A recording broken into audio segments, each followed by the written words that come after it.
Here in the UK, we have a number of umbrella groups, a number of umbrella organisations supporting other rare disease charities, supporting medical professionals involved in rare diseases, and supporting regional groups of patients.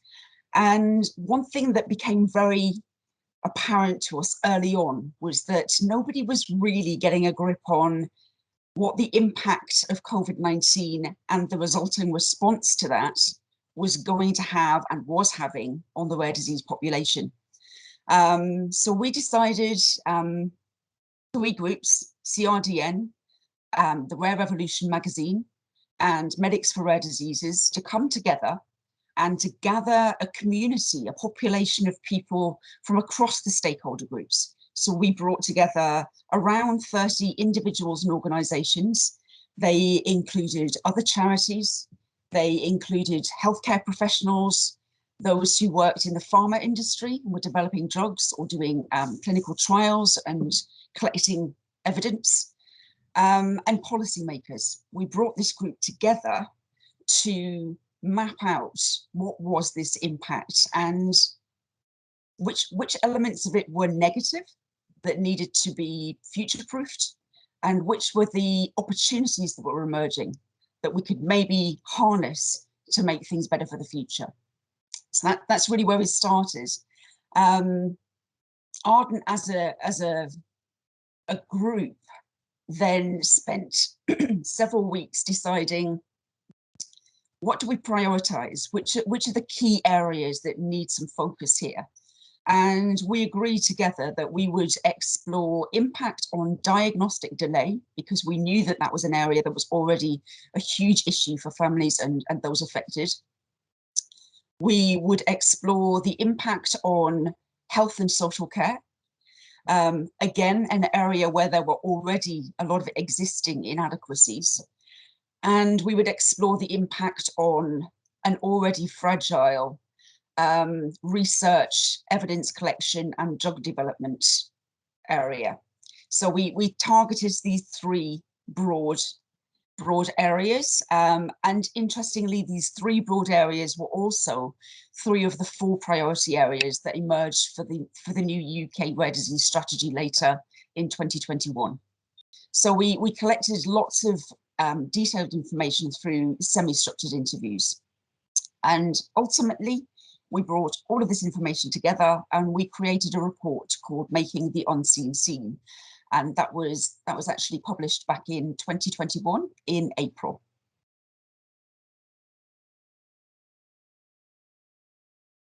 Because I think we all felt that rare diseases would not be given the exposure that they deserved. I think this is a very common problem. So whilst there are between 300 and 400 million people affected by rare diseases worldwide, you know, it's clearly a burgeoning health problem globally.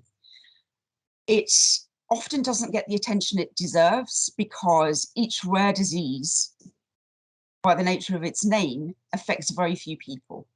So we were really trying to harness the energy of the collective voice. So bring all of these tiny, often, you know, set up by parents around a kitchen table, small groups of scattered people together to have a more powerful collective voice. I think we typically see that in crisis situations like this, the more common diseases get all of the attention. So we very quickly started to hear about the impact on cancer services, on services for patients who have dementia, but there wasn't very much emerging about rare diseases. So I think what we were trying to do was to make an issue that is already underreported and quite unseen more visible.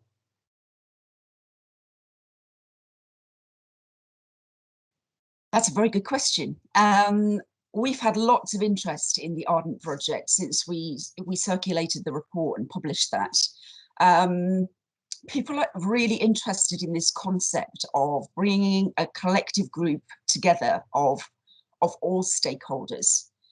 It's something that CRDN has advocated from the outset. So we've always been really clear that our events are for everyone. You know, we hold a scientific conference, but the patients are at the heart of every talk, every exhibition. It's very much them that we're there to support as a collective community.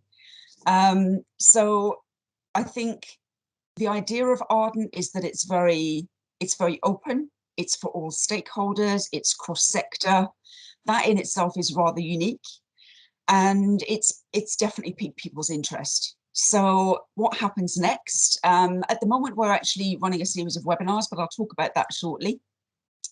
And we're inviting people through that to join us. We see the ARDEnt project as something that really is long-term.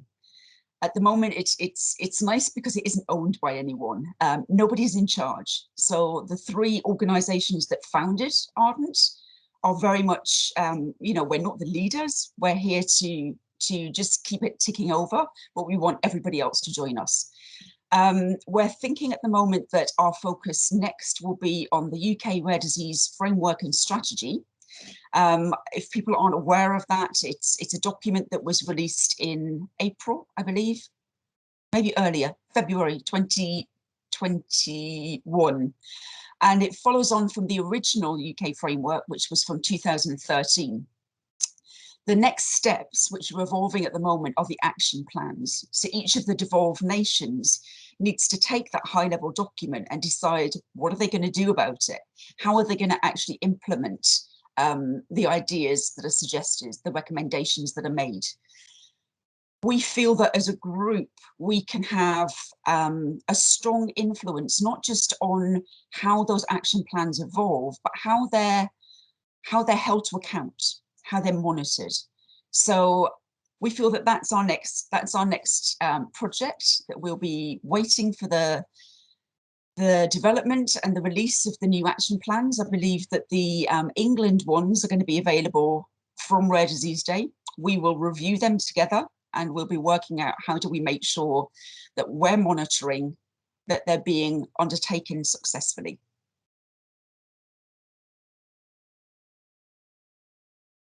In our ARDEnt report, which I'd really encourage people to have a look at, we make some firm recommendations, but they're based around the three themes that we explored. We saw some really positive outcomes, which seems hard to kind of get your head around at this moment in time when things feel so difficult.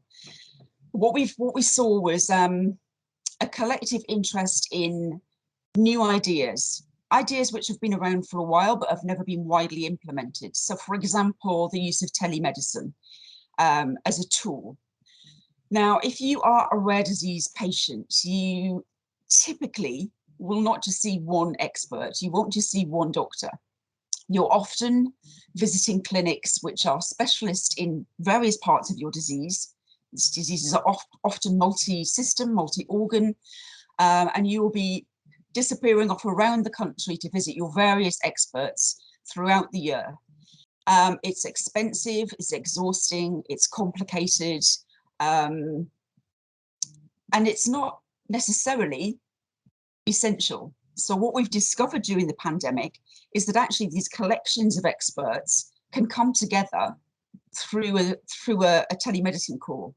So whilst some experts are saying, actually, telemedicine doesn't quite work in our area.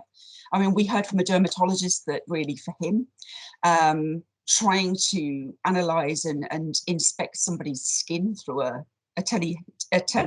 Zoom call type thing, really wasn't very effective. And that's clear.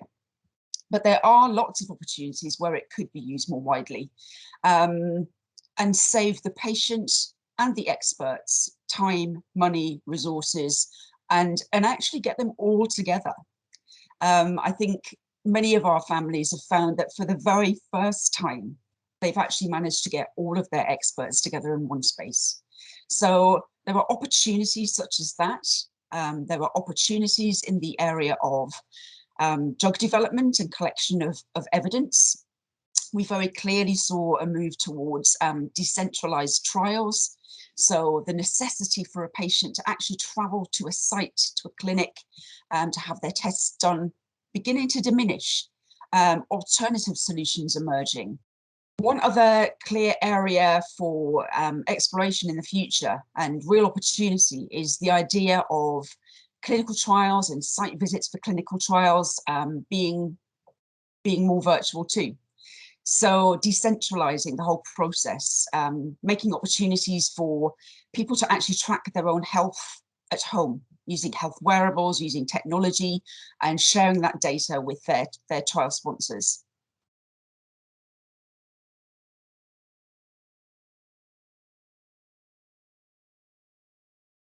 So we're all very much looking forward to Rare Disease Day. Throughout February, we have been running a series of webinars, which are actually being hosted by the Royal Society of Medicine. They are allowing us to share the findings of the ARDEnt report.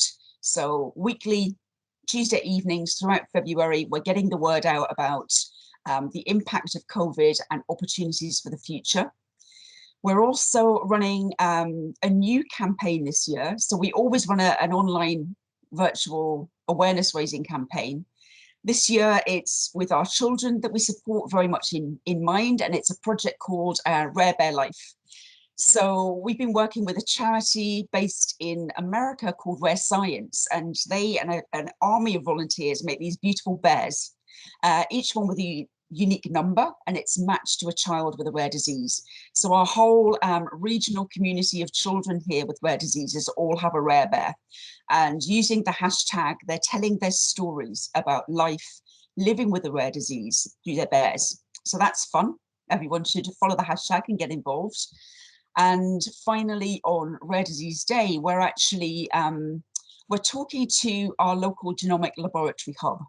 So this is a very new development within the NHS, where we will be providing whole genome sequencing for diagnostics for rare diseases as part of the NHS offering.